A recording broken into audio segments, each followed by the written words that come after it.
My name's Clara. I'm 29 years old, and I live in a mid-sized city in the U.S. with my husband Daniel, who's 34, and our two children, our toddler, who just turned 3, and our baby, who is 14 months old. This is my story, and honestly, it's one I never thought I'd be telling strangers on the internet or anywhere else. But lately, I feel like I'm living in this quiet storm where nothing seems catastrophic on the surface, but the cracks are spreading underneath. And if I don't put it into words, I might drown in the silence. When I met Daniel 8 years ago, he was charming, funny, and full of life. He was the guy who lit up a room, who wanted to try everything, travel everywhere, who loved late night drives just to talk about the future. I fell in love with that energy. He had ambition, but also a certain playfulness that made me feel like life with him would never be boring. We moved in together quickly, got married a couple of years later, and everything felt like it was falling into place. We both wanted kids, we wanted a home, and we talked about building a life that balanced stability with adventure. Fast forward to now, and on paper, we've got some of that dream. He's got a new career that pays really well, better than either of us could have expected, and I get to be home with our kids. I do work on the side, freelance projects when I can manage them, and that brings me some sense of independence. But truthfully, most of my life revolves around the house. The errands, the cleaning, the cooking, the laundry, and the children. I do it because they're my babies and I want to, but it's a lot. Anyone who's been in the trenches with toddlers and infants knows it's a marathon that never stops. Working long hours, but because his schedule is flexible, sometimes he's home, which you'd think would be helpful. But working from home doesn't equal parenting from home. He'll take calls, he'll be in his office, he'll close a door, and I'm still the one juggling snacks, naps, meltdowns, and the constant needs of two tiny people who don't know how to be patient yet. At night, when I'm putting them to bed, he might straighten up a little or fold a load of laundry, but he's not in the trenches the way I am. He doesn't cook, and I've stopped even hoping he might one day take that on. Now, here's where things get sticky. My whole life right now is centered on these kids. But Daniel, he still wants to live like he's 25 and child-free. He keeps going on trips. Earlier this year, we went on a cruise as a family, which sounds glamorous, right? But anyone who has taken a toddler and a baby on a cruise knows it's not really a vacation. It was exhausting for me. I was wrangling diapers in a tiny bathroom, keeping one kid entertained while the other melted down, barely sleeping in the same cramped cabin. Daniel had fun. Of course he did. But for me, it was just parenting in a different location. Right after that trip, he flew abroad twice, each for close to 2 weeks, to attend family birthdays. His family lives overseas, and while I understand that those events are important to him, I was at home solo parenting for nearly a month, back to back, with barely a breather in between. That was on top of the daily grind.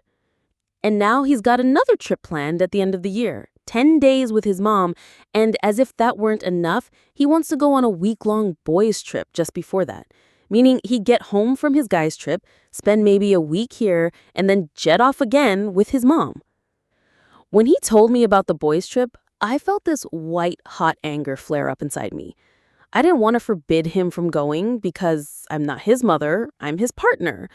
But at the same time, how does he not see what this does to me? How draining it is for me to hold down the fort alone again and again, with no break, no reprieve, no consideration. I'm furious, but part of me keeps second-guessing my feelings. I tell myself he works hard, he deserves a break, he brings in the money that keeps us stable, but then I think, what about me? Don't I deserve a break too? The truth is, he's never spent a full day alone with both kids, not once. He's never woken up in the morning and taken them through breakfast, tantrums, naps, outings, meals, bath, bedtime, all by himself. He doesn't know that exhaustion, that constant pull from every direction. And when I remind myself of that, the anger bubbles right back to the surface. Breastfeeding complicates things, sure. I've been the primary caregiver because of it, but even that excuse is wearing thin now. The baby is older, things are more flexible, and when I told him that I'd like to take a trip of my own, even just a weekend away, he said, go ahead. But when I actually tried to plan one, giving him 6 weeks of notice and being totally flexible on dates, it blew up. Suddenly, he had a sports tournament, this hobby he does, and I ended up relying on my younger sister, she's 22, to watch the kids for half the time I was gone. That was supposed to be my moment of rest, and it turned into me scrambling again. That was the moment I think something in me started to shift. It's not that he doesn't know what he's doing is wrong. He does. I can see it on his face sometimes, that flicker of guilt.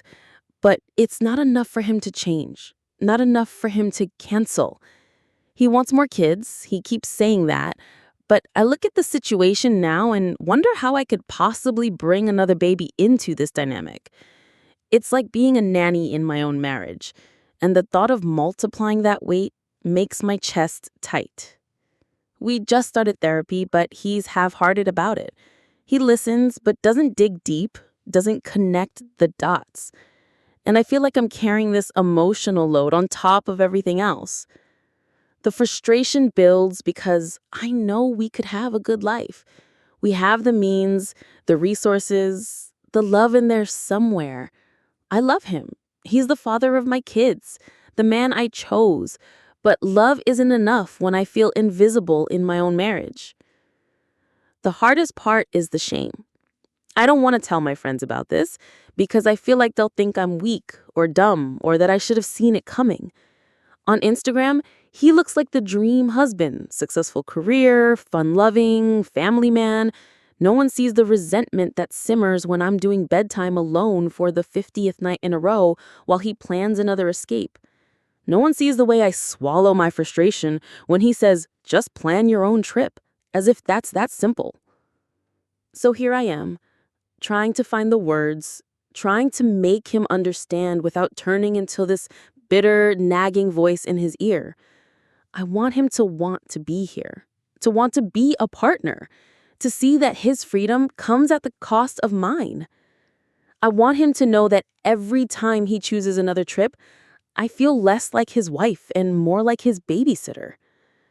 The irony is that I don't want to stop him from living. I don't want him to be miserable or trapped. I know life is short and adventure is important. I want that too. But I want it with him, together, as a family sometimes, as a couple sometimes, and sure, solo every once in a while. Balance. That's what I crave. And right now, there is none. Every night, after I finally get the kids down, I sit in the quiet and think about what I want my life to look like. I imagine what it would feel like if he came to me one day and said, I've canceled the trip. I want to stay home this time. I want to see what it's like for you. I want to do this together. That would feel like love. That would feel like partnership. But instead, I get another notification on his phone, another flight booked, another week on my own. I don't know what the future holds. Maybe therapy will wake him up. Maybe it won't. Maybe I'll keep bending until I break, or maybe I'll finally say enough. But I know this. I can't keep swallowing my feelings and pretending everything is fine. I have to make him understand. Even if it's messy, even if it risks everything. Because I refuse to live my life as the nanny in my own marriage.